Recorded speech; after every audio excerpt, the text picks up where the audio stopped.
Oi, oi, oi, guru, bedo, padara, manjo, yere, wage, no, suma, de, jana, shasa, tara, samanda, shere, abada, sawa. Om guru, bedo, noro, padara, manjo, yere, wage.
Dhargye, Thupa, Na Chumden, Chagu, Pombo, La, Yelo, Gende, Jembo, Chanjo, Sembe, Gende, Jembo, Tashi, Do, Shode, De, Che, Chumden, Samu, Nawan, Shi.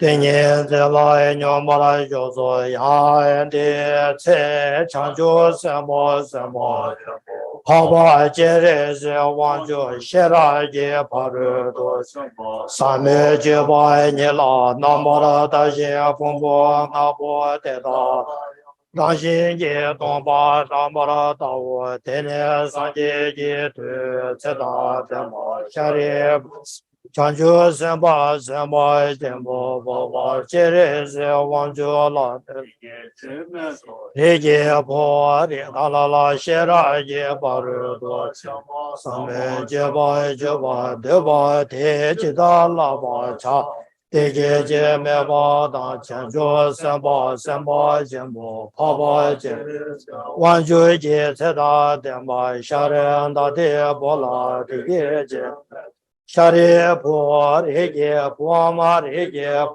kala la shera vege paru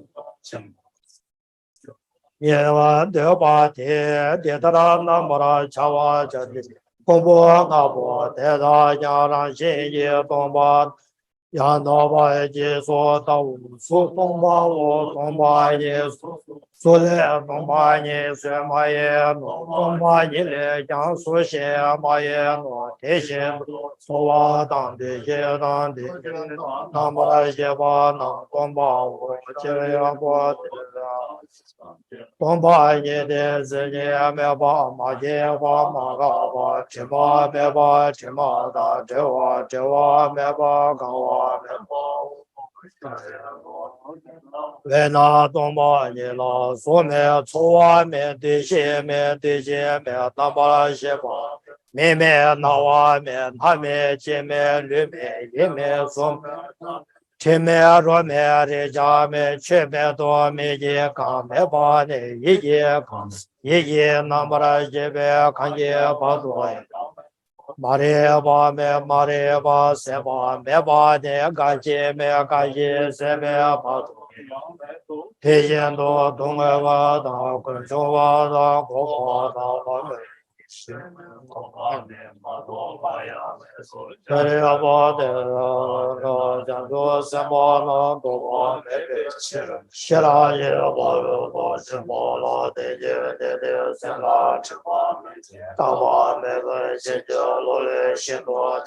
原来代表保卫监督的中国那么来说白三年统治讲是让业保卫关系保那那天的养老保作为长州做保三在大院那些老爷保卫做前边啊我前边拉拉没边啊没家保大年边啊都也统治上做生活啊没得把那两把那些把家的写了也保卫做前边啊没把的啊大搞的把它三个的我的说话。下里坡讲究什么什么，天的那些那也跑着多什么什么拉巴拉，天天中天的天嘞，现在讲究什么什么，爸爸这里是往着了，来说些叫我心。人说非经不，也得也努力也活得这些的，这把也多些了也多这把什么了这把，这些要把那个一说，这个这把。这单的嘛，下的大的，不大讲究什么什么进步，爸爸是我说的，他接到天边过，那么应当这是几天也了，整天的也说吧，我把的。这边的叫他妈那个些最主要个为土豆，就把不拉买也不行。那什么看着说啊，超市哦，啊，那小到了三马人也配合个三马人晓得。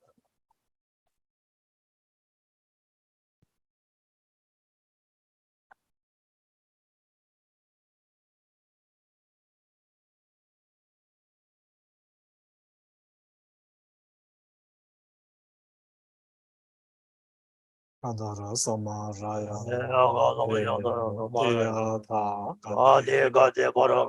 三个的不的说，爸爸不就这个也得背东西去，我就得背那个一些。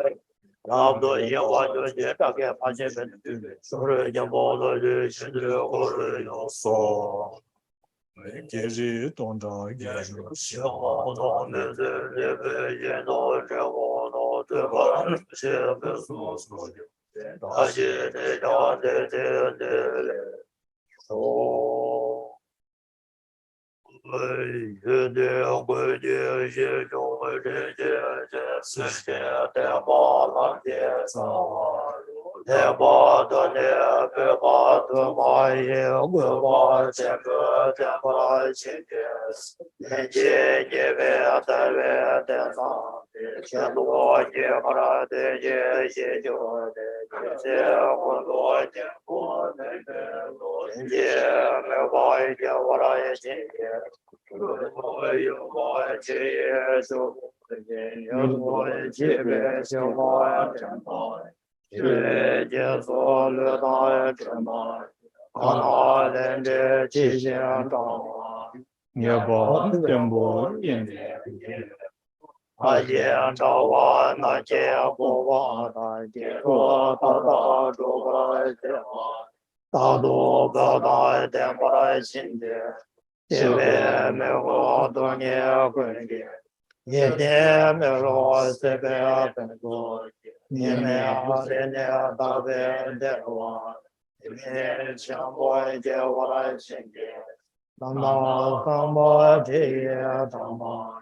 原来谢谢莫有羡慕，天边上我叔叔的我，不把宁不切不来今天，上年是做罗外期间。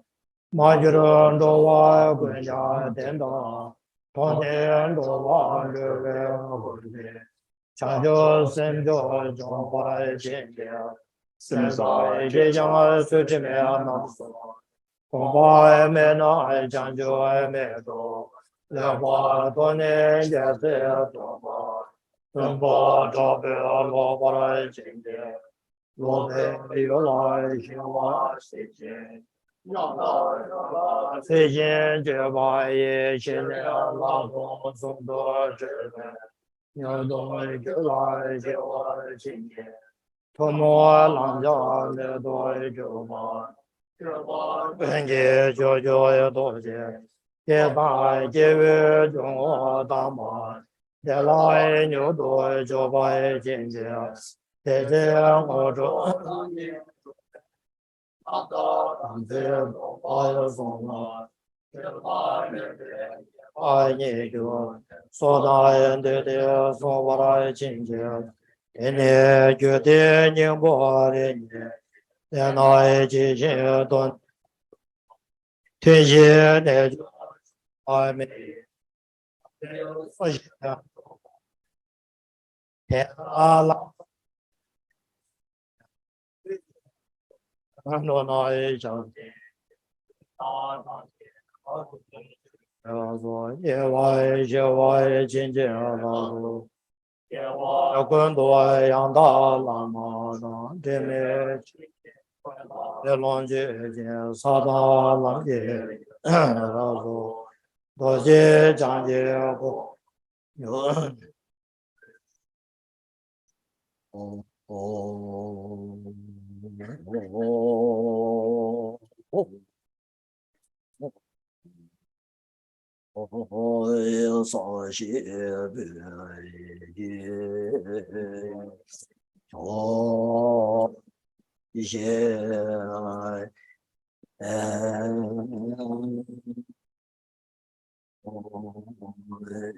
呀，长毛，呀，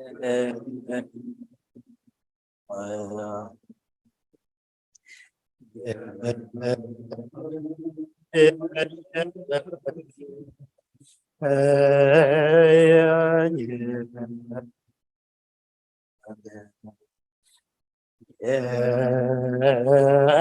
阳光，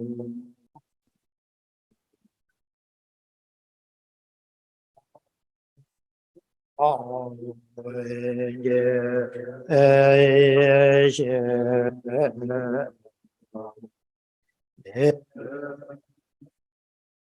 我的我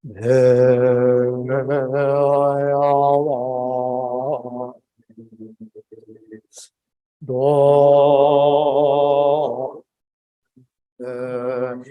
南无阿弥陀。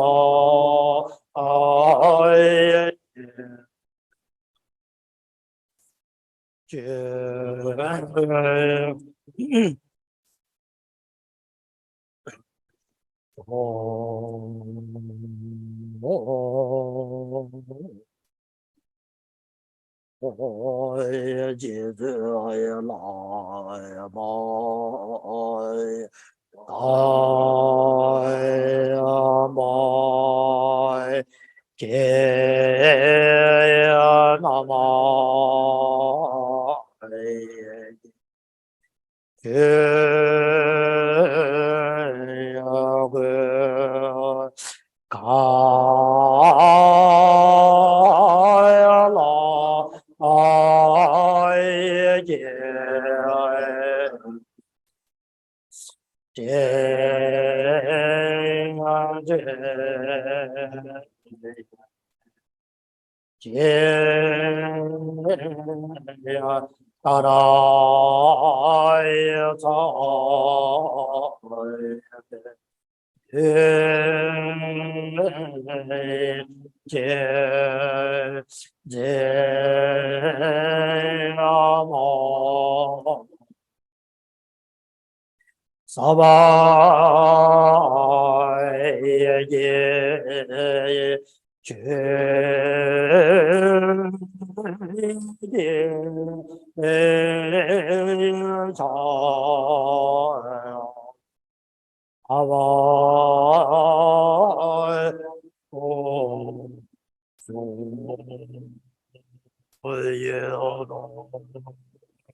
Dhargye chenye jebe sonama je dola penje sanje roba sanje shudan soje sonama changshu ba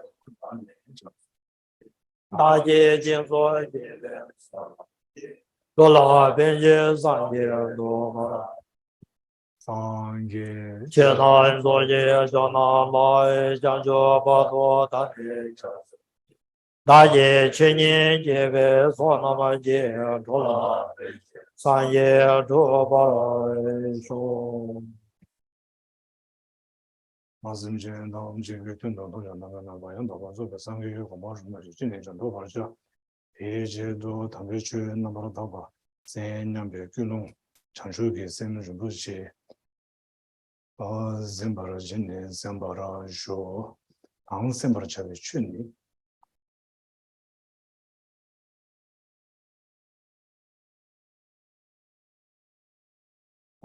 감성 취획이 종합 전배 감성 취획이 종합 전부 즉 내용 모두 내세는 아니 직접 도매 면에서 예 심바이나요 말한서 아니 대 지금 상계기 때문에 다들 집에 치죠 아니 세버 또송 세버 송제 다들 넘버시 때네 넘버시 때는 공로 줍드네 공로 소주파 아니 직퇴선 또 제남 되네 로 주주진 조는 직두번 냠시 제네 또버 케버신 투주 냠수 녀와 제네 미지비 땡도 스니나 남규 말한서 즉 도주 되려마 지용다 제 디제 니 이데네 다 투모에 남게 또버 도주를 통수를 또버 줘봐라 남주 남림 도대 슈네다 람림 니 냠gur 슈에디 디 되게 그런서 데 소 지게 좀 엄마 진짜 쇼르베 아니 텔레파트는 근데 지 샤바 소라탄 도스체 쇼고 사베 담보 대응하서 계시시도 자식들이 쉬어제 근데 걔나버스 근데 아무시 패도와 근데 산인네 아무스 마음 대응하서 남기 shum에서 쇼고 파제 다 추디 니버 마페는 되게제 양지 토다 대우면 아니 산인네 신 마페는 좋아 알아서 남지 대shum에서 또 배워야 말해 그래서 이제 망쳐 디 인지나는 지시되더라 마신의 개념으로서 대 개념 뭔지 아니 지 계속 탐지 캠버 조치베 근데 기부터 봐 상기미자가 쇼든데 계획신의 상기미자가 쇼든데 총네 근데 지 장주 남는 체험 나와서베 되네 남좀 쇼 망고지도 세나요로 인자 다른 데도스 페바이나 거 지가서래 펜도 셔라 요한스키 말마디 나머지 토빈 수요시 게 도스 슈에스키 메 디엔자다리 또 프랑스 de chigi soje, chigi churo soje, ni dendi geje sorechi, koranzo, chig peje sorechi. Those chi cannot tense.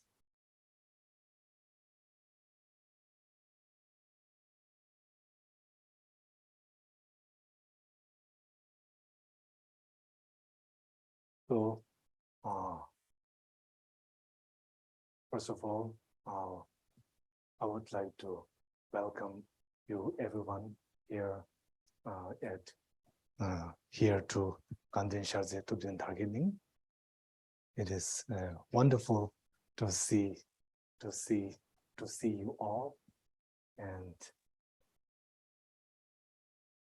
somehow, because I think maybe it is perhaps the face masks, when the face mask, it's somewhat obstructing, that you don't really, I feel like I cannot really see you when you're masked up, right? So unless for other reasons, then I think it is better you may simply take them off. So this is something like an unveiling.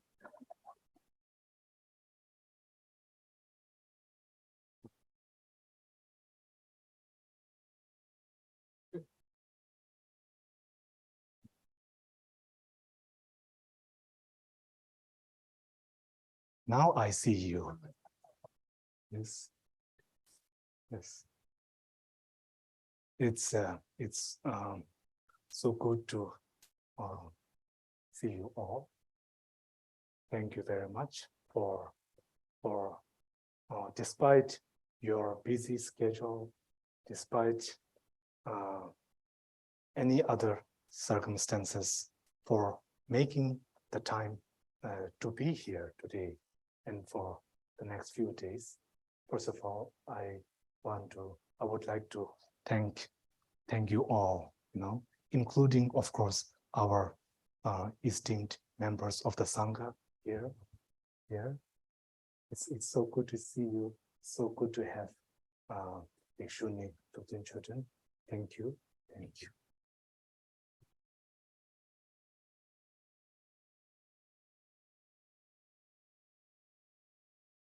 When I look around, when I look at you, and then I think of what I have to say, right? But when I see you, then it's like I'm at a lot of words. There are no words, right? There are no words coming out.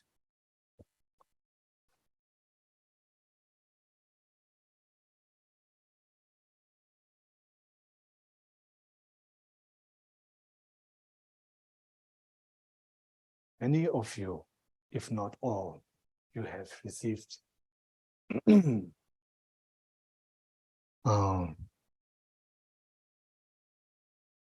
for example, the great, the extensive Lamrim, right?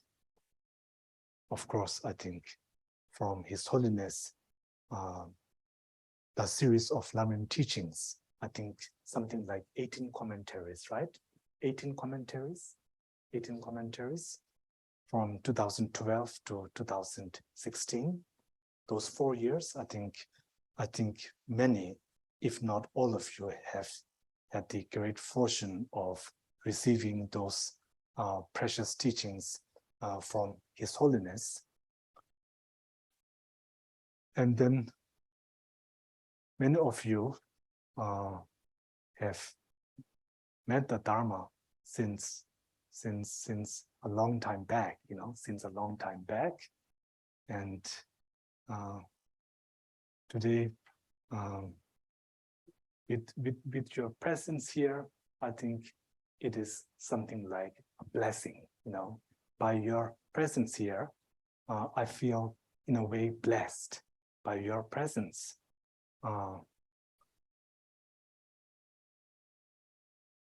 This is, I think, a very, what is the word?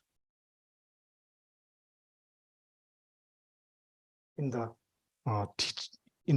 teachings, we always say about being blessed, right? Isn't that the word? Being blessed? Yeah. Being blessed by the Guru, being blessed by the Dharma, being blessed by the Buddha, being blessed by the Sangha, right? And the Guru is the embodiment of these three, of the three jewels. You know, the Guru is the embodiment of the three jewels.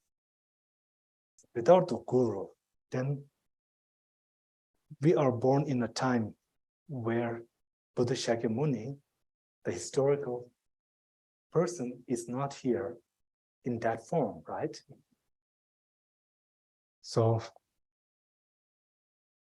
it is the Guru who shows us the path, you know. So we have had this great fortune of meeting great gurus, you know. I think with inconceivable qualities, you know, we have had this fortune. You have had this fortune, so by being here, I think that is rubbing off on me too, you know. That is rubbing off on me. Is that how you express it? That's rubbing off on me. So thank you. And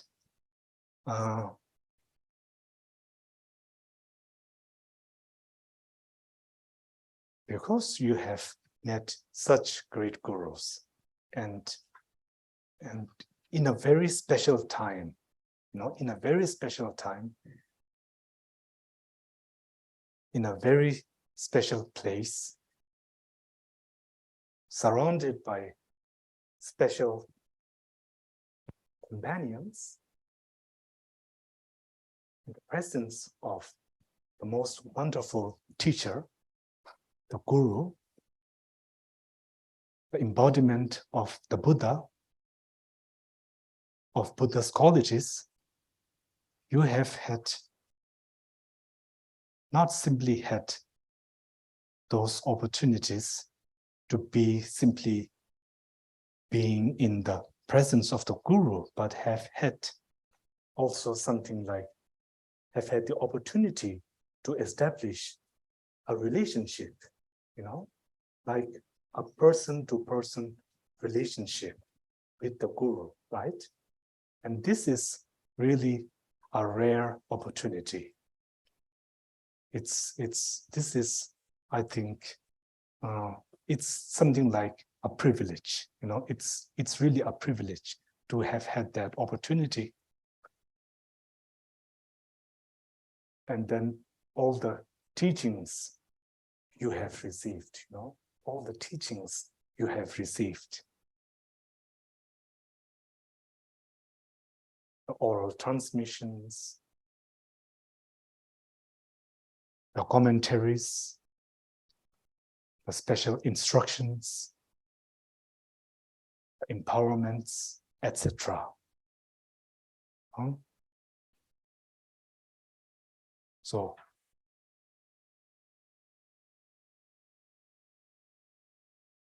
with this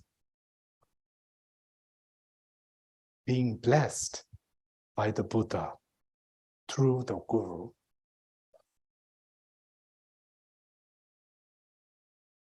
that's, I think,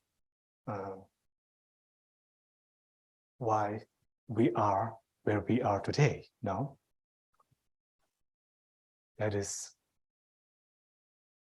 why you are where you are on the path, of course. So this, when I see this, then for me this is like almost like a teaching, or it's really very inspiring by seeing you here and by seeing all the efforts that you have put and that you are still putting now. This is really so inspiring, and I really admire your dedication. You know, all these years, these few decades, right? Few decades. And since I see many of you have those decades of teachings, commentaries, instructions, and practice, somehow it makes my work easier, you know? I don't have to do much prep work. The margin of error is bigger. And I know you will be very lenient. So with this, then this is something like the premise, you know, this is the premise for my sharing, for my thoughts.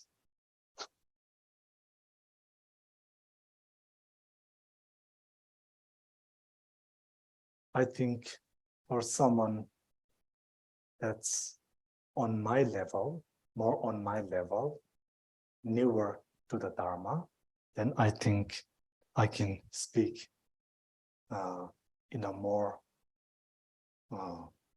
general way, right? Not specific to the verses, right? Not specific to the verses, but in a more general way.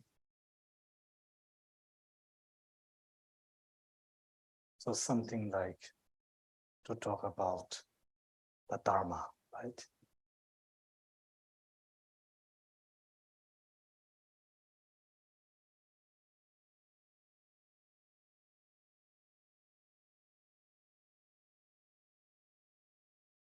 But I found something easier for me to explain, for me to think about is approaching from the Buddha's teachings and then the three categories of those teachings, right?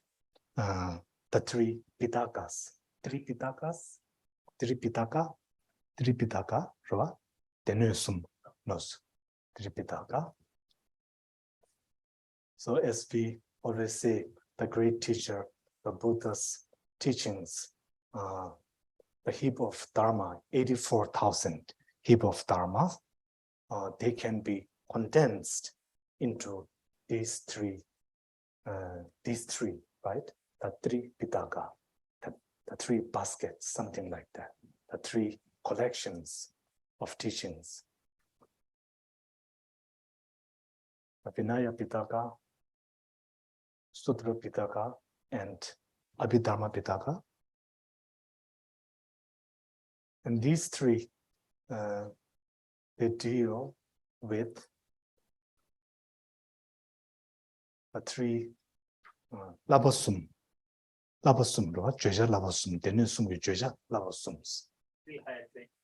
the three higher trainings. I think a few months back, I was watching this video, and there was an interview with Robert Thurman by LTWA, Library of Tibetan Works and Archives. And in that he mentioned something like, is it the three educations, right? Three educations, right? I think he used the word education there, which I thought was a nice way also, right? The three higher trainings, the three trainings. So this, as you know, the first is, which is something like dealing on sila, right? Or ethics, ethical conduct, sila, yeah.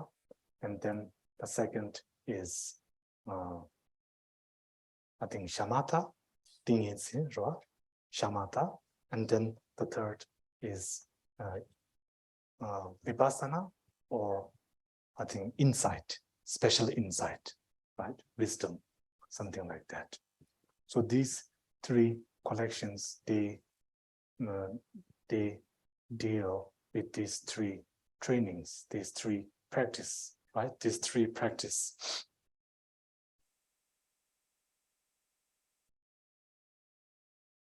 Sila or ethics. This has to do primarily with compassion, right? This is the base of ethics. It's compassion, right? Refraining from harm. The compassion that refrains from harm is the base of ethics. So compassion is the base of all our practices, of all practice that was taught by the Buddha. Everything is based on compassion. Everything is based on compassion.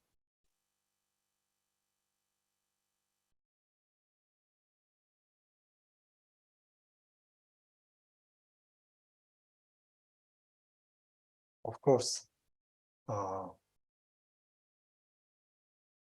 compassion is an innate human value.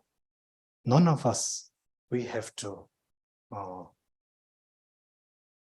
do not have to search for compassion. We have it within ourselves, It is ingrained in us. It is an innate value of all of us.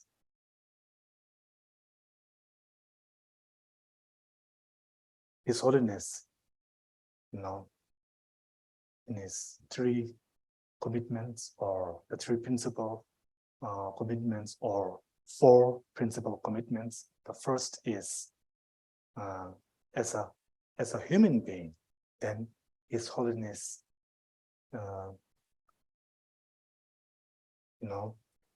shares the importance of developing human values such as compassion, loving kindness, tolerance, wisdom, and so forth. These innate human values. These are so important. They are so important.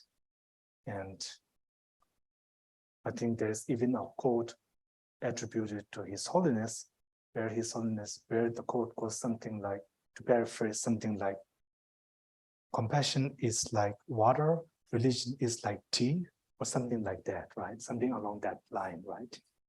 Without tea, we can survive, but without water, we can't, right? So without compassion, we can't survive. So compassion, we have it. And this is where we start. This is where the Dharma practice starts. Dharma's practice starts with compassion. Okay, compassion. And now, with compassion, then just as we have compassion, we also have this other conceptual thought called self-cherishing, right? We also have that, right? Even though self-cherishing by its virtue is I think faultless, but when the self-cherishing part is emphasized, when it is when this self-cherishing, when the dosage is too high, then that becomes a bit unhealthy, right? And it sort of overpowers one's compassion, right? So then how to bring compassion into control?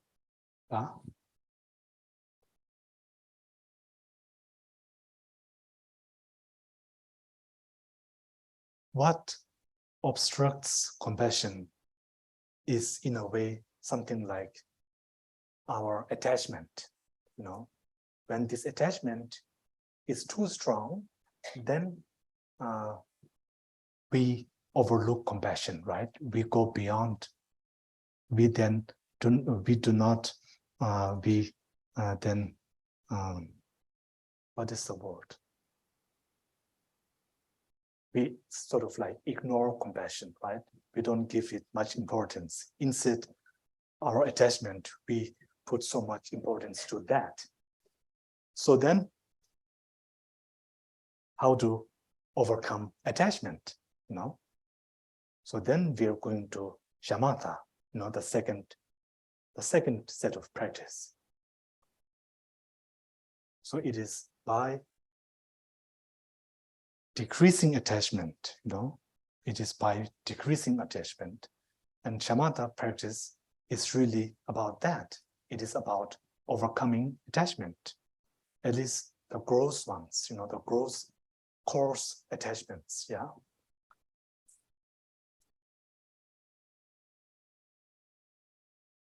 So then, like, by meditating, by not being so, what is the word? So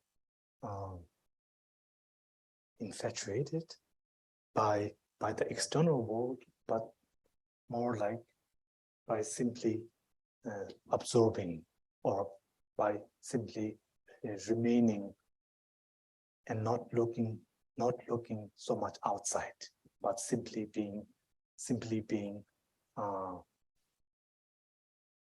satisfied with just sufficient needs, and then turning the mind inwards, right? Or something like just being, I think, in an aware, just being aware, awareness, mindfulness. So with these components, then we are going into shamatha practice, right? By cultivating these elements.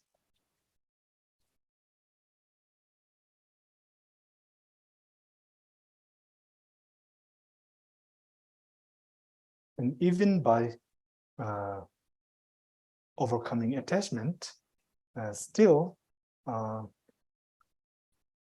simply by overcoming attachment, we will not be able to really bring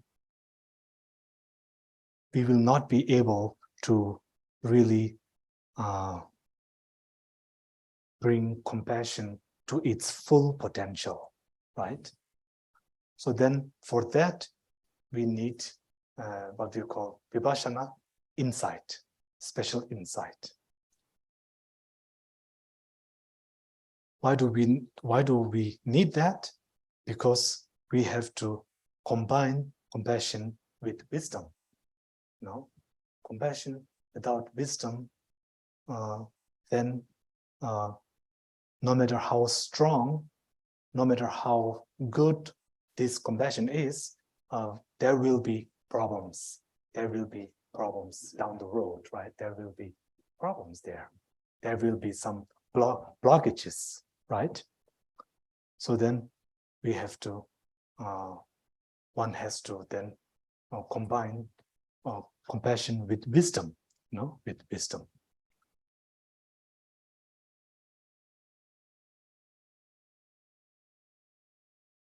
Because without wisdom, then no matter how strong the compassion is, no matter how strong your compassion is, there will always be this separation between you and the other. There will always be that separation, right? There will always be that separation. So in order to overcome this separation, then wisdom is without wisdom, there is no other way of overcoming that separation, right?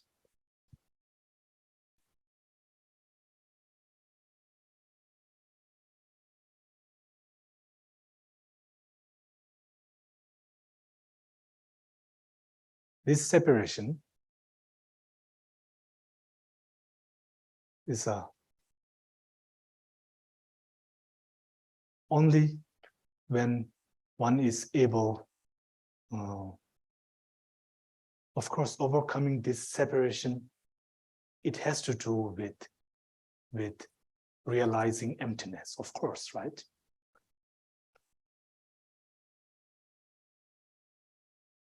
But then this realizing of emptiness, by which that realization of emptiness is able to overcome this separation,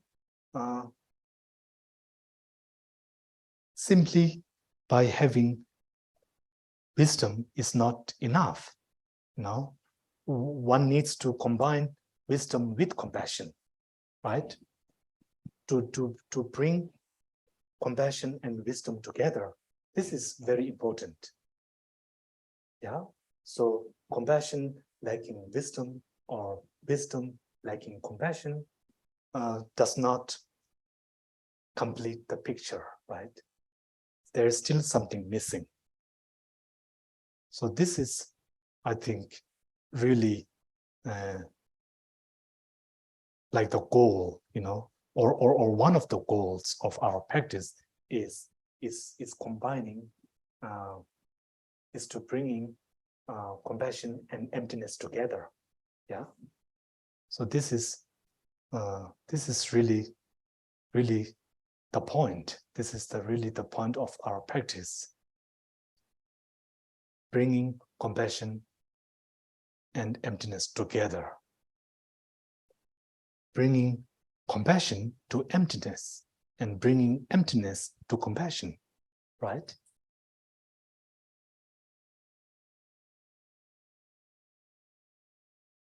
Even I think, and there are different forms, different layers of doing that. Even for our, what we call the Sharavaka practice, that itself, in that practice, there's also a practice, I'm sure, which brings these two aspects together. There's a form of doing that also. And then, of course, on the Bodhisattva yana, or what is the word? Parjinteva. The Paramita yana, there's of course that method is explained. And then especially in the tantric path, specifically the highest yoga tantra path practice, then it also now in that, I think, at least this is how I understand it, then this is like the true way of overcoming this separation, right? Of this dualism, you know, of overcoming dualistic thoughts, of overcoming dualistic concepts, by way of combining compassion and emptiness. This is really so important, yeah, by bringing emptiness and compassion together.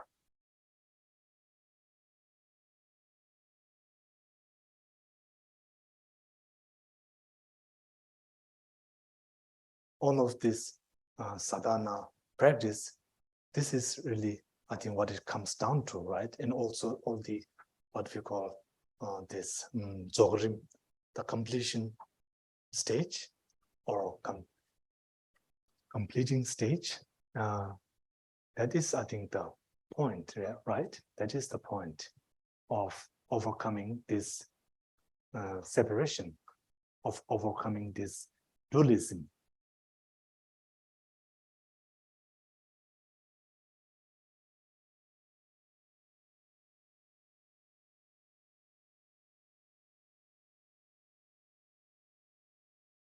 So the three higher trainings, then all of our practice, that is also included. They are all a variation of these three, of one of these three, right? Of one of these three practices.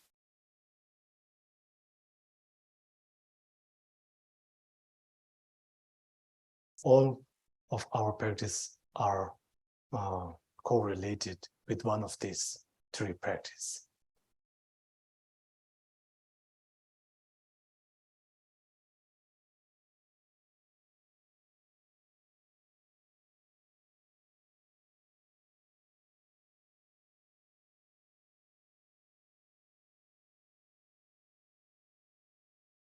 And then also, I think these three trainings, then with ethics, the practice of ethics, which is the practice of compassion, this is like it helps to deal with from the three mind poisons. It helps us to deal with anger, right? Adversity, something like that, right? And then the second, our shamatha practice, then this helps in dealing with attachment, craving, or should I say over-attachment, something like that. And then a vipassana practice, insight, special insight practice, this helps in dealing with our ignorance, with our ignorance. Not some ignorance out there, but our ignorance, right? I think this is very important. Sometimes people like me, we explain as if the three mind poisons are some distant objects out there. But then this is, as you all know, that's a, what's the word? Fallacy, right? So these three practice then helps us dealing with our mind poisons, with our attachment, with our anger issues, and then of course with our confusion, ignorance, delusion, right? So we have to, our three mind poisons, they are very much involved in all of our problems, in all of our daily problems. If we analyze, in a very detailed way, then we can always link each of any problem in whatever form they may appear. In one way or another, they are usually connected with either with our cravings or with our attachments or with our ignorance, right? So this is, I think, very important for our practice, in our daily practice, to somehow link, and also what we call the appearance, our appearance, perception, our perceptions, our perceptions. These so-called perceptions, it's like from the viewpoint of ignorance, this is something like samsara. From the viewpoint of the enlightened mind, then it is nirvana, something like this. I think there is some expression that goes like this. But of course, if one is not careful, then there could be misconceptions around those under those sayings. The misconceptions could rise, but that is not important. I think anyhow, this way of explaining is also, I find value in that way of expressing. These sayings are I think, for some of us, they really help us. It really helps. It really makes sense. It really makes sense. Sometimes I feel that with all of our technicalities, then sometimes we lose sight.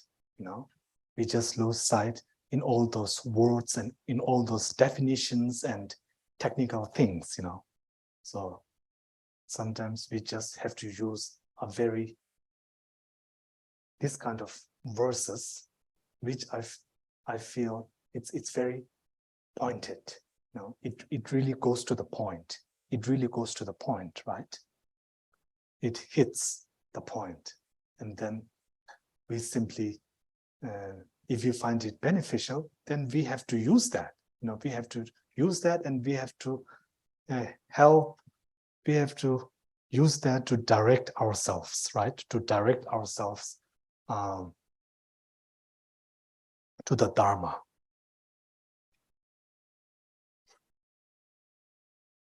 As we begin our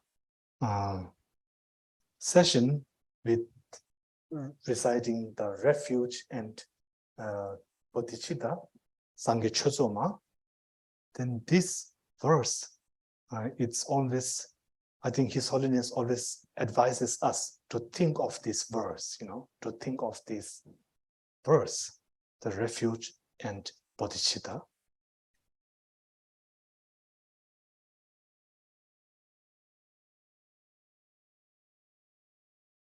When we take refuge in the Buddha, the Dharma, and the Sangha, the Buddha is something like, I think in the Lamrim it explains something like something like a doctor, like a physician, and then the Dharma is like the medicine, and then the Sangha is like the caregiver, right? So that's one way of understanding.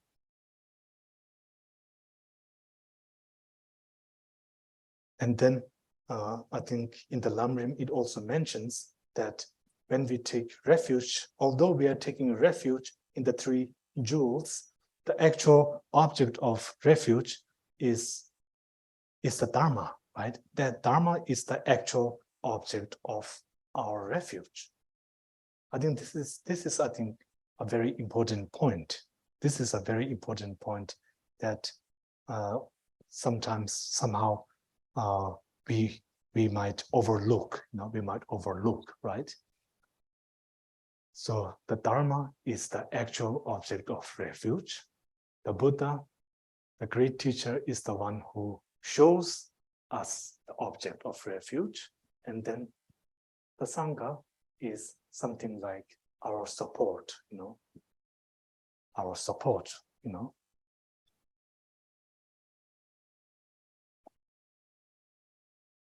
So what is Dharma, right? To define Dharma, I think is not an easy task. Vasubandhu, in one of his texts, Namshi Ripa can just Thorough presentation or thorough explanation. Yes, thank you. Thorough explanation. Namshi Ripa mentions that Dharma can mean 10 different things, you know, there are like 10 different contexts, right? At least in this context, in today's context, Dharma is simply nirvana, okay? We will go with that, right? Dharma is nirvana. Nirvana is peace, right? So essentially, we are taking refuge in peace, right? We are taking refuge in peace. We are taking refuge in our peace.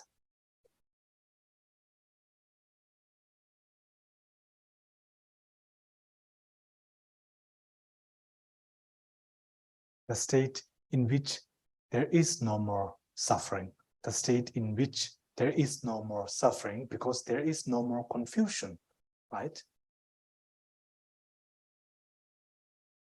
Because you have realized emptiness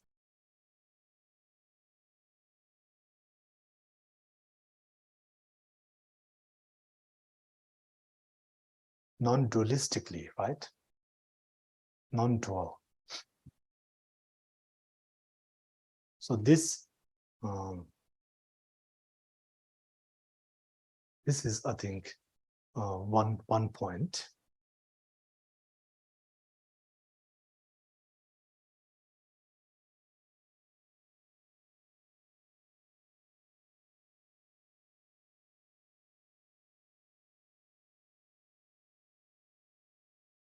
And then now talking about what we call Guru devotion. Guru devotion is a very important part of our practice.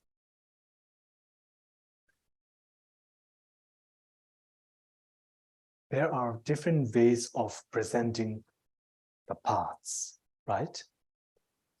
This is one thing we have to know. In some systems, then presentation of the path begins with the 4 noble truths. In others, by way of the 12 interlinked dependent origination. Then in others, then by way of Buddha nature, Tadakata Karpa, right? So there are different ways of presenting the paths. This, of course, it has to do with the mental disposition of the practitioner, right?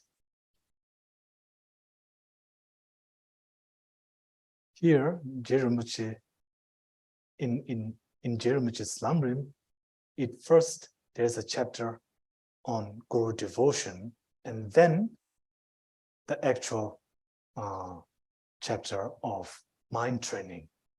Yeah.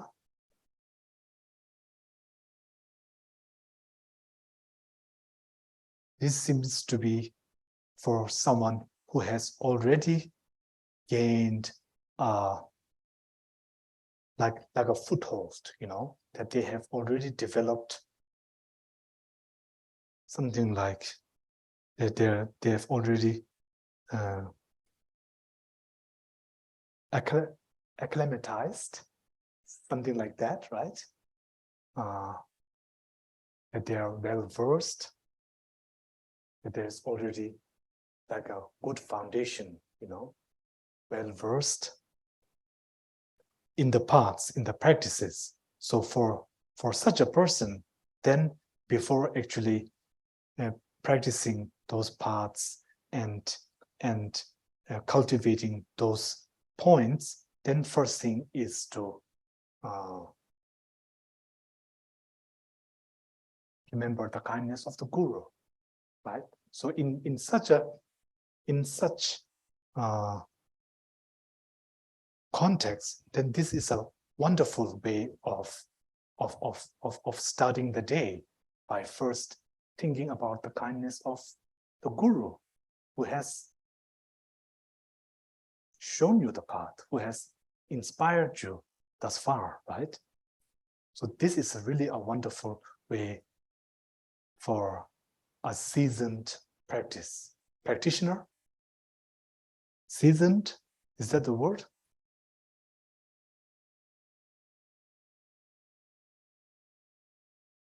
So this kind of presentation, it should not be, what is the word? Should not be sort of thought of as something like an introduction to a newcomer. Yeah, this is not. I don't think Geden Rinpoche's Lamrim is meant to be an introduction, but it is for someone who is already well versed and has all this background, has all the backgrounds, and then it's really meant for such a person, right? So that is why we have those 2 chapters, those 2 outlines, right? The root outlines, I think. Many times in the West, then people get little misunderstanding, when they see the Lamrim Chemo first beginning with Guru devotion and then the mind training, right? And again, Guru devotion, this is a subject that we have to somehow discuss, especially in today's context. In the world that we live in here, we have to really I think, be aware of that. Yeah. What we Tibetans, for many centuries, we have had these traditions, and the way we approach this is quite different. It's really different. There's a differences in our cultures, in our upbringing, in the society, right? There's really no comparison there.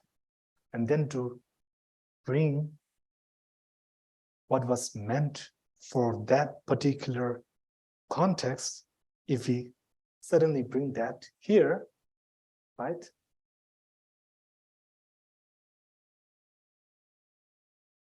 Then this could be, if we are not careful, then at least to some people, this could be counterproductive. Misconceptions could rise, right? So Guru devotion for us beginners, I'm now only talking about people like me, beginners. Yeah. Guru devotion, for the time being, we don't have to be so, we do not need to stress ourselves with Guru devotion at this point. This is, I think, the point. This is the main thing here. The more important thing is what the Guru teaches, right? What the Guru shares. And even more important, what the Guru shows. Yeah, this is, I think, very important. Yeah.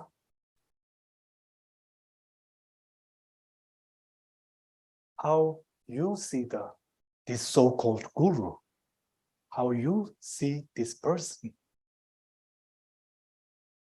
This is the question at hand. This is the important question, right? And in a way, I think this kind of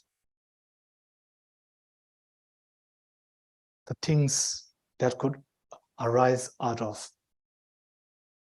like the consequences of not meeting an ethical guru and so forth. There, in a way, I think that has been not apprehended. This has been anticipated even, I think, many centuries back. That's why there are like whole stories on how to examine the guru before, right? So again, this is very important to examine this person, this prospective guru, right?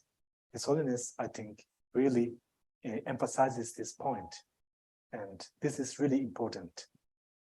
In Tibetan, there's a saying, like in the context of, for example, when we meet a guru, it shouldn't be like, I think there's a Tibetan saying, something like, when you put a meat in front of a dog, it shouldn't be like that, It shouldn't be like that, because the dog will not analyze the meat, There's no time for that, right?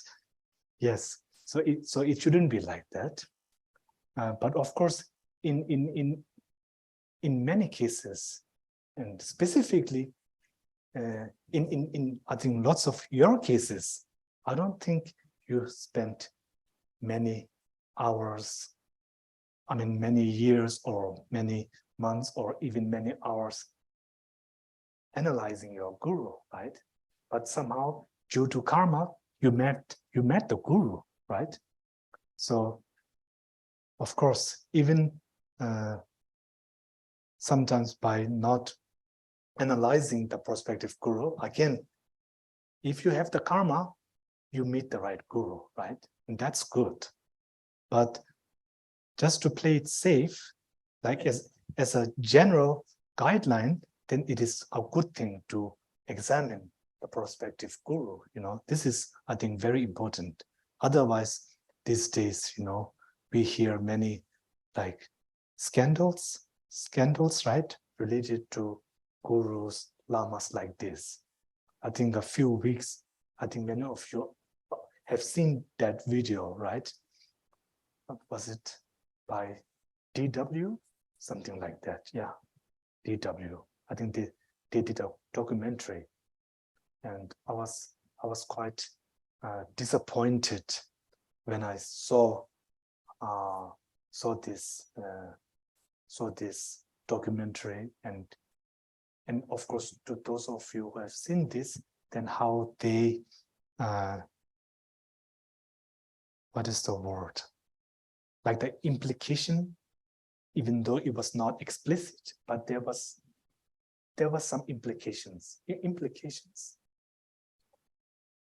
I was a little bit disappointed and of course sad with how they ended that documentary. So for these reasons, then it is important that in our groups, or in our gatherings, or our individual gatherings, that especially when we meet, when we have someone more like a beginning to the Dharma, like a beginner to the Dharma, yeah, something like that, just then we have to again be aware of this background, we have to be aware of these issues, and then as long as we understand the teachings, as long as you understand the teachings and you, what is the word? I think it is very important, especially in the context of approaching a prospective guru, is now this is going with a general outline thing, is to sort of to approach from a very neutral state, not with too much pessimistic and also not with too much maybe emotional, but to remain in a very neutral state and then observe, to analyze, right? To analyze the prospective teacher. This is very important.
With guru devotion, of course, we have like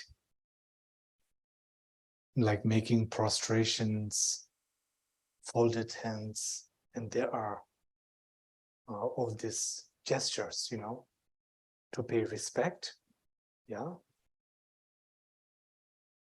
All of this is really a wonderful thing.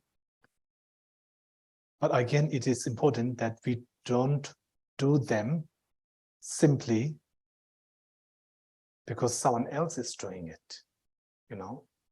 We should not make those gestures simply because that is how it is to be done. We should not do it on those grounds. Yeah, I think again this is for the newer ones, right?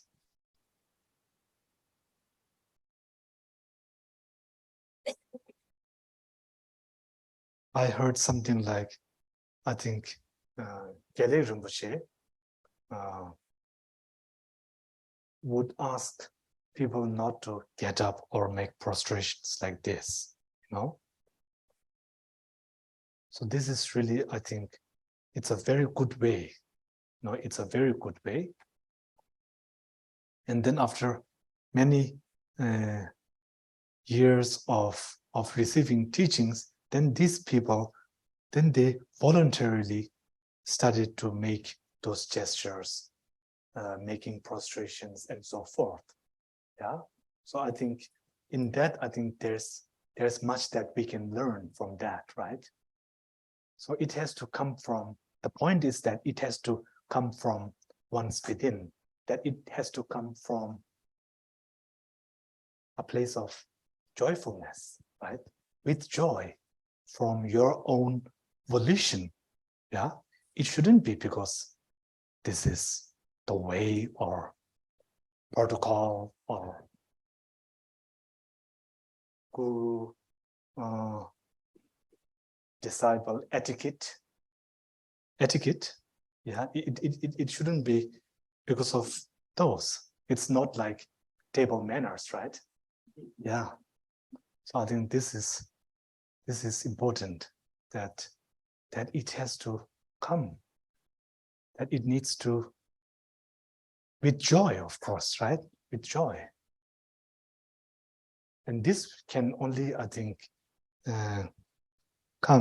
this can only materialize when you have seen the qualities of the guru, when you are touched by the guru. So I think like this, guru devotion, if in the context of the right guru, then guru devotion, it can be very powerful. It is a way of, I think, channeling really your potential. It really gives you the inspiration, gives you that push. When all seems hopeless, then guru devotion, the guru can really give you that. It's like you are now approaching the finish line, and then now you're so near, but now like you're losing everything, right? You're like almost like you're really, really struggling, and then you're about to fall, and then at that last moment, the guru just gives you that final push, and then you cross the finish line, right? It's something like that, I think. So with the right guru, then the guru devotion, oh, this is so powerful, right? So powerful. But then if one meets an unethical person and then takes on this person as one's guru, so then they are really this can really, things can go really wrong, right? So this is why I think we have to be mindful, especially with beginners, with beginners.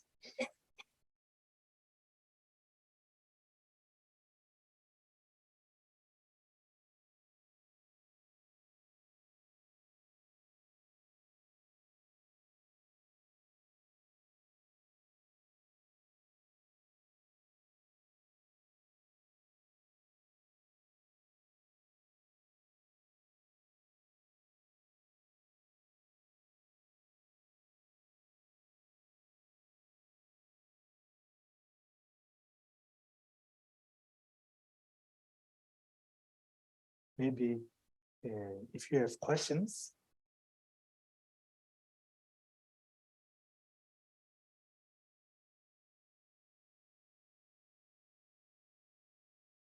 we have questions.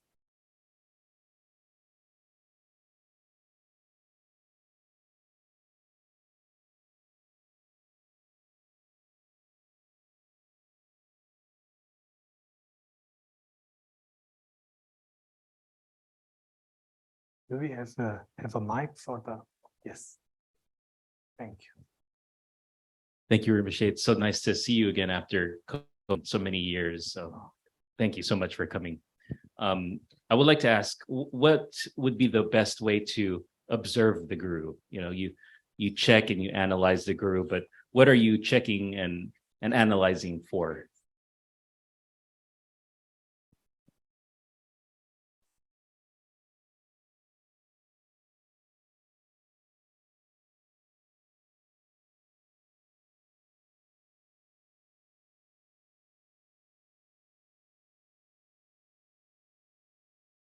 I think this has to do with what you seek, right? It has to do with that.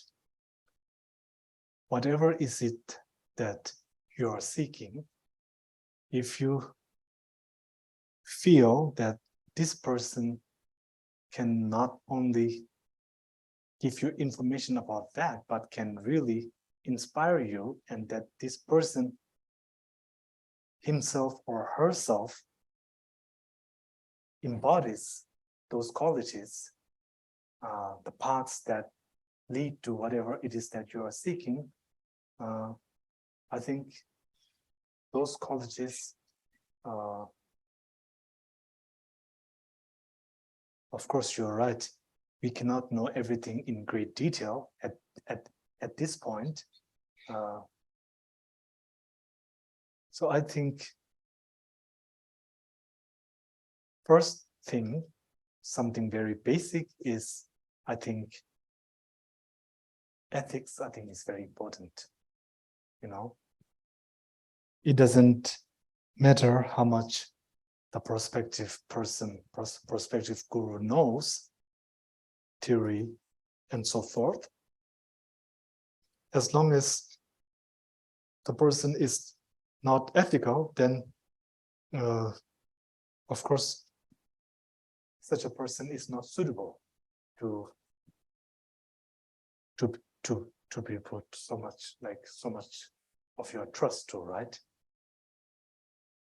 And especially like in the context of these varying levels of guru devotion, then of course not.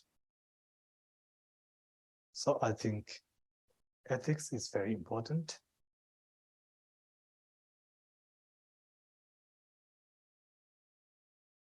So yeah, compassion, these values that we talked about, I think whether the person really holds these values, I think that's important. If you would like to know in detail, of course, you know, Geshé Thupten Jinpa is always here, so you may always ask Geshe-la. And if you have gone through Geden Rinpoche's Lam Rim, then I think Geden Rinpoche quotes Dhargye, Sutra Alamkara. Thank you. Sutra Alamkara, something like the 10 criteria for the spiritual master, spiritual friend, spiritual guide, the 10 criteria for that. So this, the 10 criteria, and then I think Geden Rinpoche says, in the end, it should be that the teacher should have the 3 higher practices, you know. who really practices the 3 higher trainings.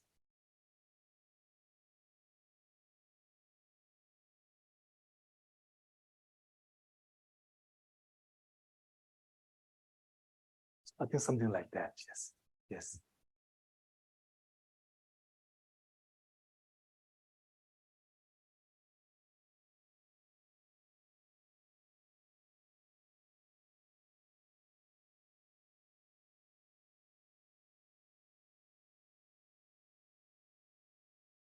Right.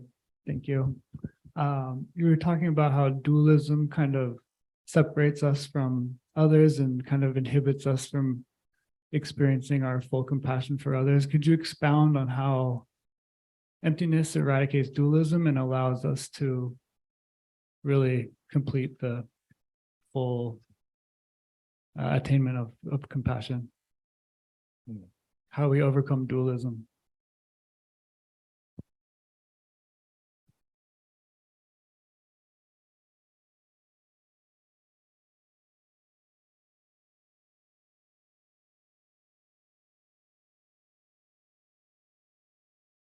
In a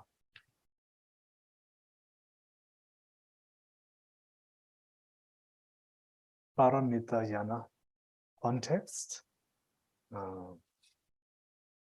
then by bringing compassion and emptiness, so realizing emptiness driven by compassion, very much driven by compassion, no? By this way, then to bringing, this is something like how it is explained, right? Emptiness, realization of emptiness driven by compassion is combining compassion with emptiness, and then overcoming dualism is by way of overcoming something like this 9 rounds of afflictive emotions, and then also obscurations of knowledge. This is how it is explained, right? And in the highest Yoga Tantra, then yes, even with the Paramitayana, even though it is how, even that is how it is explained, but we cannot truly overcome dualism in this manner, right? There needs to be something added to that, right? That's like too general, at least from the viewpoint of highest Yoga Tantric practice. So then one needs to bring emptiness. Emptiness can be understood in 2 contexts, right? So emptiness as an object, and then emptiness as a subject. In the Paramitayana, if I'm not wrong, then the object, emptiness as an object, is explained thoroughly, right? So there's nothing to add from the highest Yoga Tantra practice. There's nothing to add from that practice. Now with the now in regard to emptiness as a subject, as a subjective experience, then highest Yoga Tantra, I think, has much to add in that regard, right? So here, it's a question of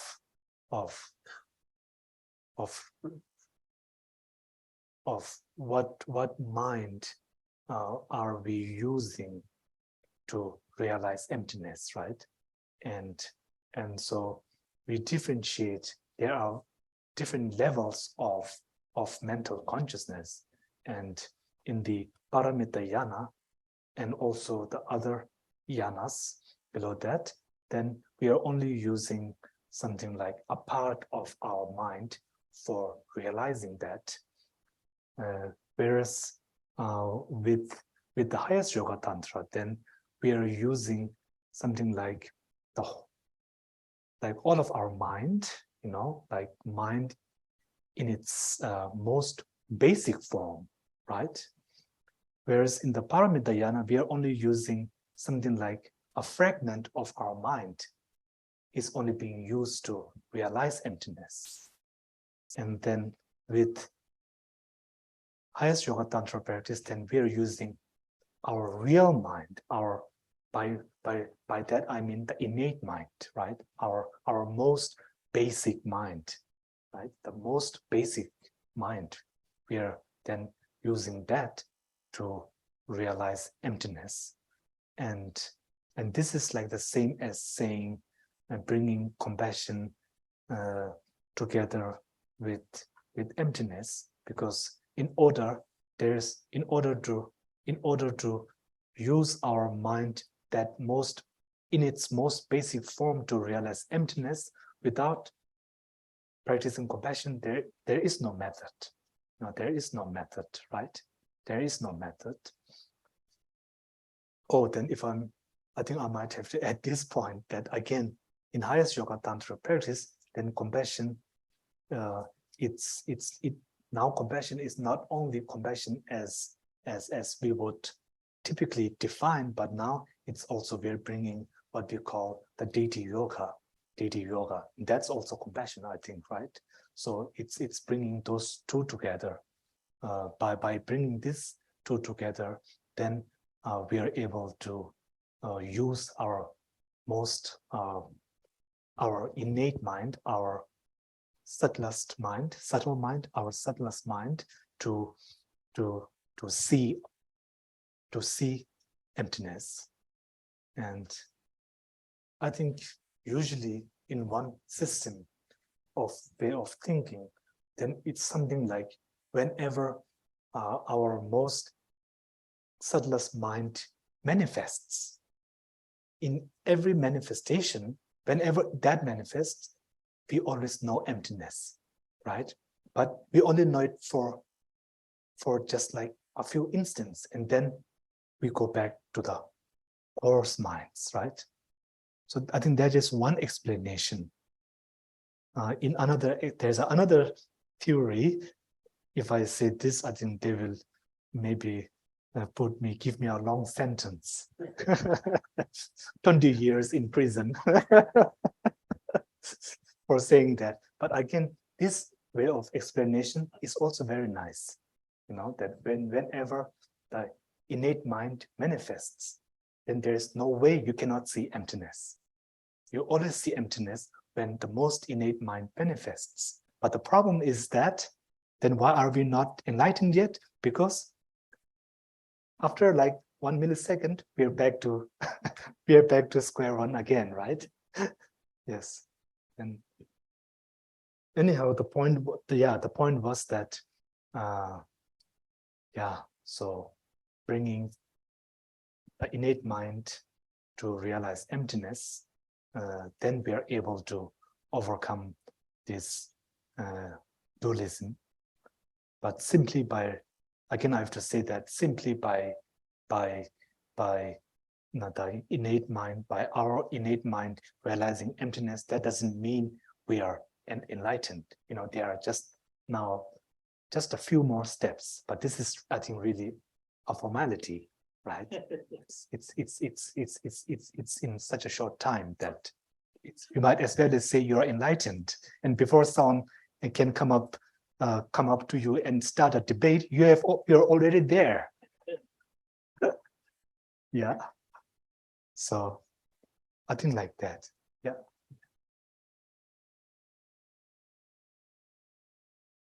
I understand that to a degree, but what I was asking really is how does the subjective experience of duality separate us from others and prevent us?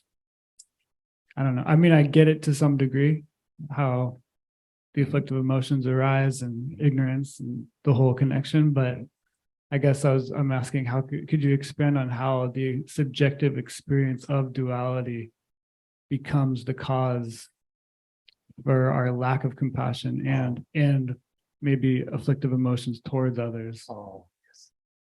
I think beginning with this dualistic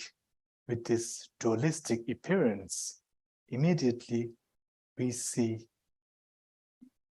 have this conception of I. And with this conception of I, then there is a conception of others. And just by that conceptualization, we create a separation. Just by merely conceptualizing I,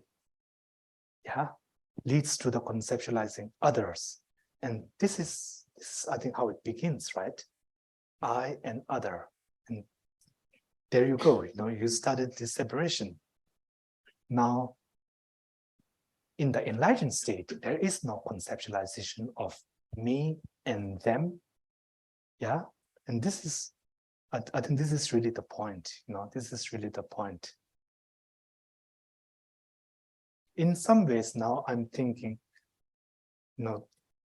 I'm sure many of you have also some background or in Hindu philosophy, especially I think Vedantic philosophy.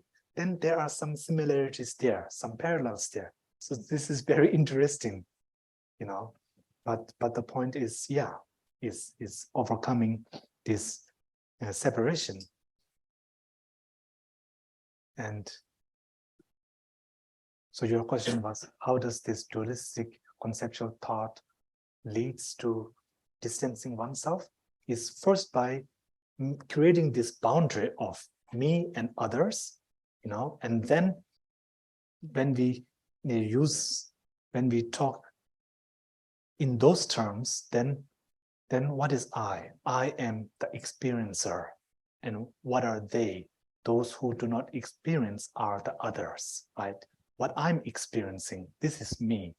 And others are not me because they do not experience everything what I experience, right? And then we create this distance, and then gradually, then it's like we are changing some variables on this I side, and then changing variables on this other side, right? We are like playing with those buttons, right? And then we are like increasing the self things, and then it dawns to us that in order to do that, the boat is too small for everyone, right? So then we have to say, okay, I have to make compromises there, and then we decrease the thing for the others. And like that, I think this is how it works, right? This is how the dualistic mind works. This is how it operates in the context of giving rise to all these other afflictions and emotions, etc.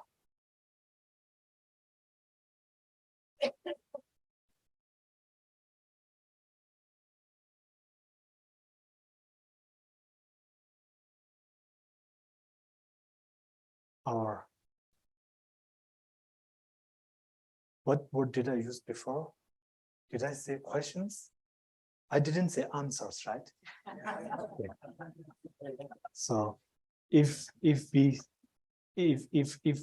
say something like a Q&A session, this is more like the A is not answer, but more like address. So I will try to address questions, but I really cannot give answers, I can only address questions. Yeah. Yes. So like this.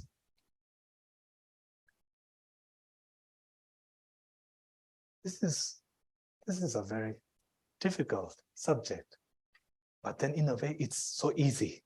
Yeah, it's so easy because we are doing that every single day. I mean, we as sentient beings, right? But of course, not you, but we sentient beings. I have to be technically correct. Oh, please.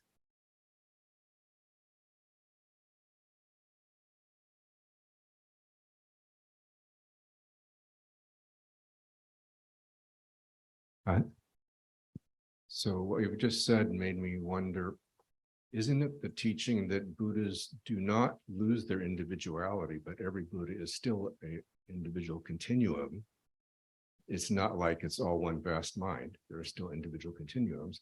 Therefore, there are individual Buddhas, and therefore each one is an other.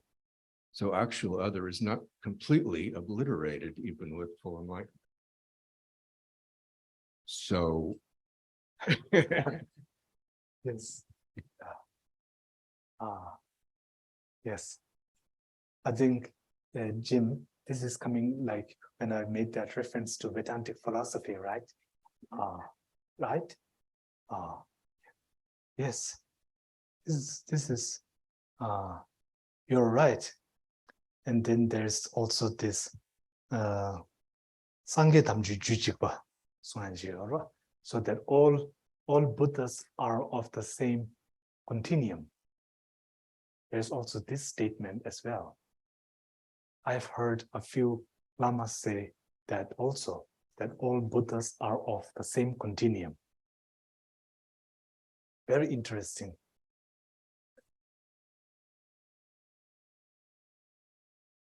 Excuse me? Yes, that was my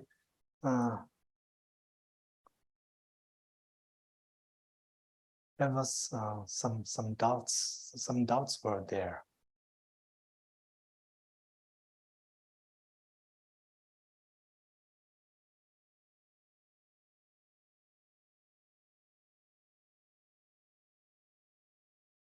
Yes, some I've heard some teachings where the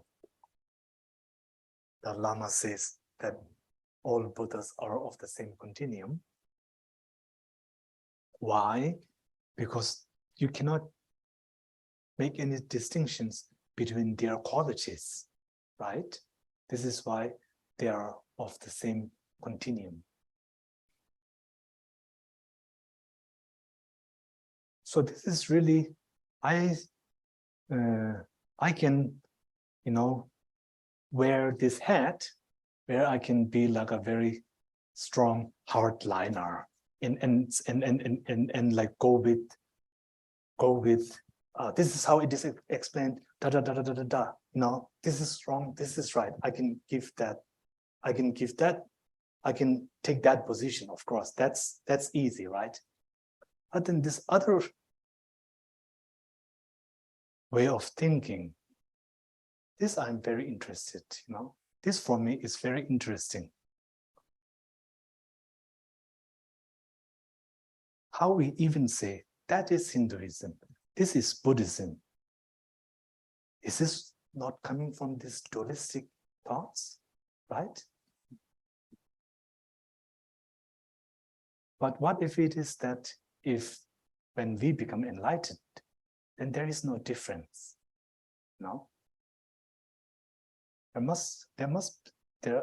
think there is a way. And also, we say something like same taste. What? Same taste. I don't know if that refers to emptiness as one taste.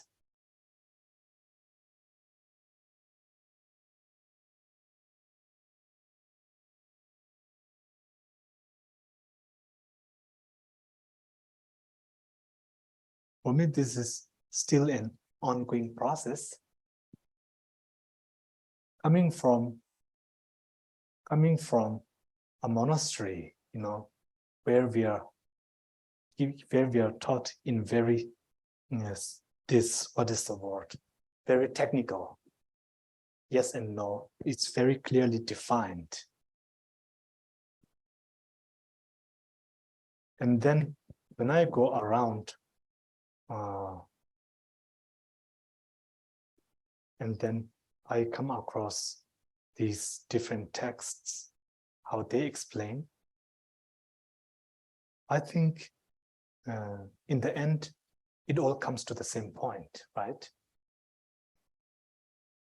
You know exactly what I'm talking about, right? I think you all do. So these two approaches, one cannot say one is right and then the other is wrong. You know, that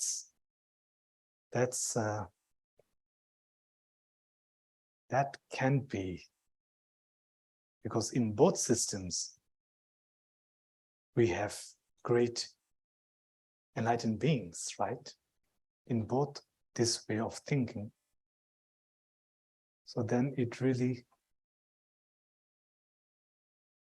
sort of, I think it's important to sort of shock ourselves once in a while with what we hold as so definite, and whatever it is that we believe in, once in a while, it's good to sort of provoke ourselves. I think this is important. Yes, it is good to have, this is right and wrong. We say it like that, but then in the end, when we go through that experience, then there is no time to make all this yes and no's, right? There is no time for that. When you actually realize emptiness, then everything, there is no distinctions. There is no distinctions to be made anymore. So different traditions have different ways of explaining the ultimate nature, our true nature. And again, I'm not so familiar, at least like in the traditional Gelug way of explanation. Many of how we explain, we usually, I think, explain from a sutra point of view, from a sutra point of view. So this is, I think, one point that we have to be mindful. When we explain emptiness from the subject point of view, then this is a different story. This is a different story, I think, yeah? This is, of course, not directly connected to your question. Now I'm talking about emptiness, right? But then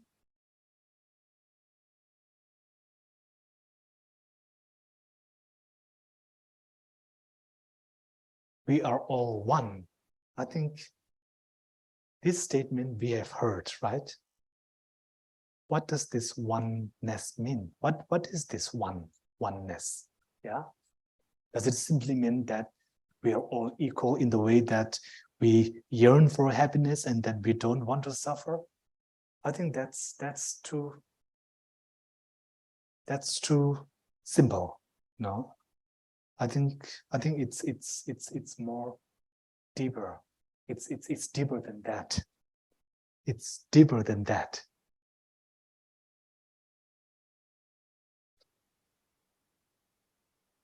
So this, I cannot give the answer, but I would very much like to be there, Yes. Yes. Yes.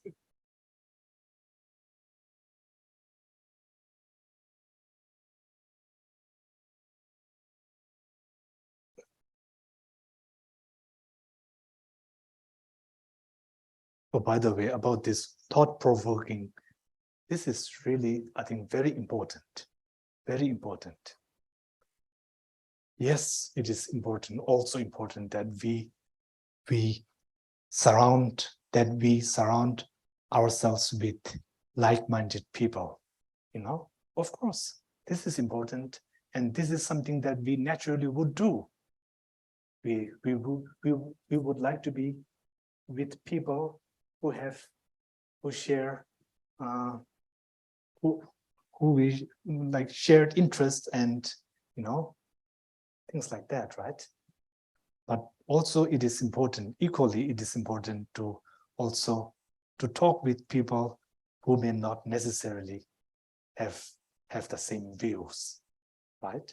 And also to be in the company of those who may not have the same faith or the same views, or who may we not necessarily identify with. I think this is important, this is important also. Why? Because in order to think critically, you have to be challenged. If I don't face any challenges, then how can I think critically, right? How can I think from the viewpoint of others? Thinking from the viewpoint of others, I think this is really a great gift that we humans have, So we really have to use that, to understand how the other person thinks. And if we can develop this trait, then this, I think, it is very helpful, even like in our relationships with our fellow beings, so that then we can start to see from their eyes. We can then understand what they're feeling, what they're seeing, right? So I think all of this is somehow connected, all of this.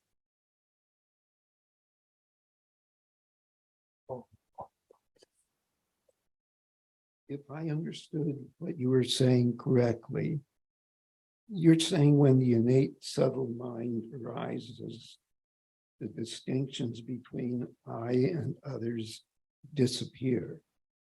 Could you explain then how that leads or enhances the development of compassion?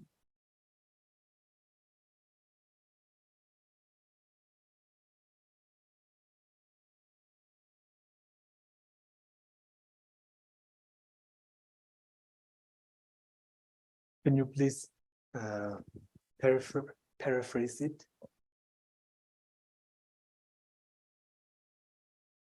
When the innate subtle mind arises,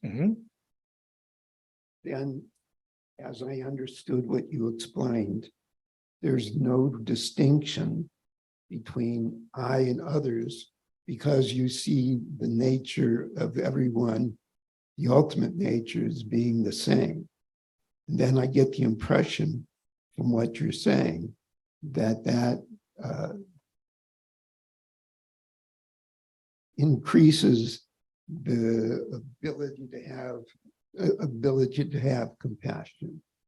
So I would like you to explain how one enhances the development of greater compassion.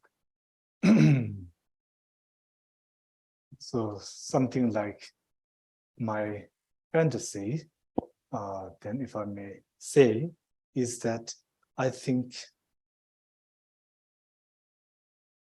it is very clear for me that the greater separation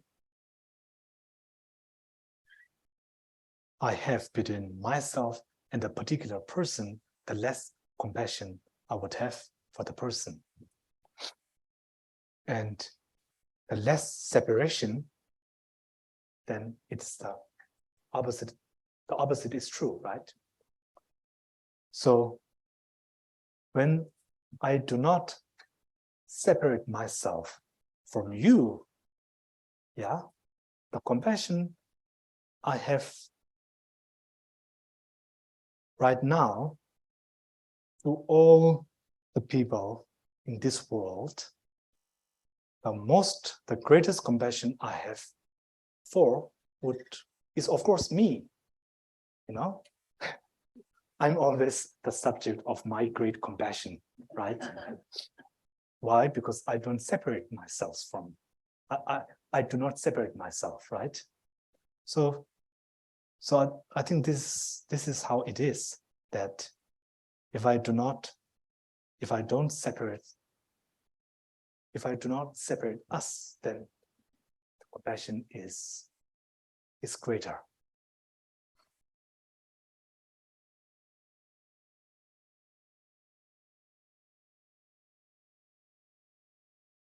A question. I would like some clarification. Were you asking the question like when you're in that state of this non-dual, in this direct realization of emptiness, yeah, non-dualistic? When you are in that state. When you are, Not me. yes. Yeah, then I think that is how it is. Yeah, then I think I understood your question. Yeah. Thank you.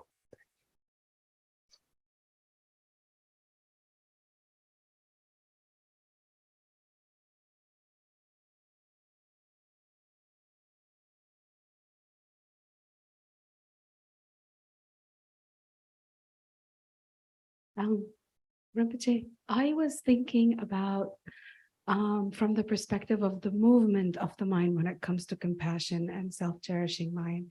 Compassion has the mind moves outward, while self-cherishing mind gets the mind to move and look inward, my concerns and my and all these things. And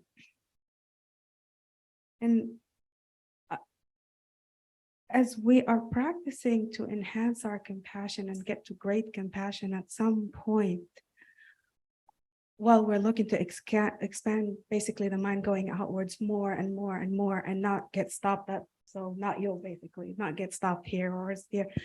Are we in a way getting the mind to come out of being just content in a space and sort of become the space itself? Because it's going outward and going outward. It's no longer just directional, but it's like starts to subsume everything. So I just want to hear your thoughts about that. Yes, I think you're right. The way I understood your statement was that with compassion, then we are becoming all-encompassing.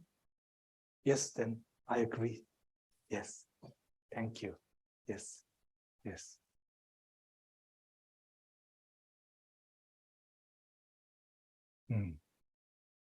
All-encompassing.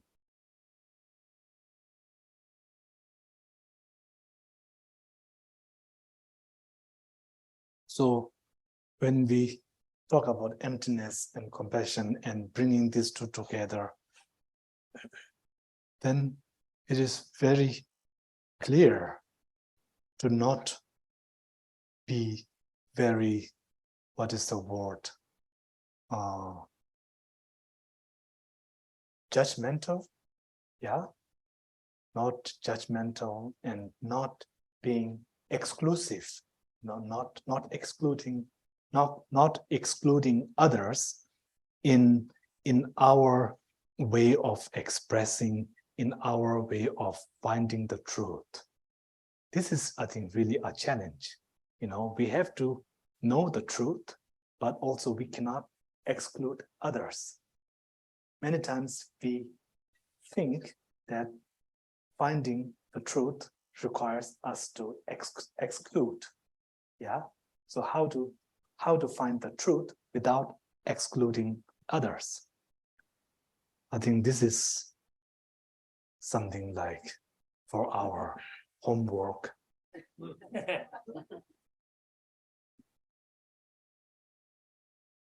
This for me is very interesting, you know, how to find the truth without excluding others.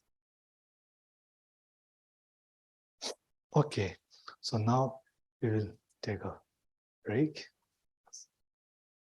Sanje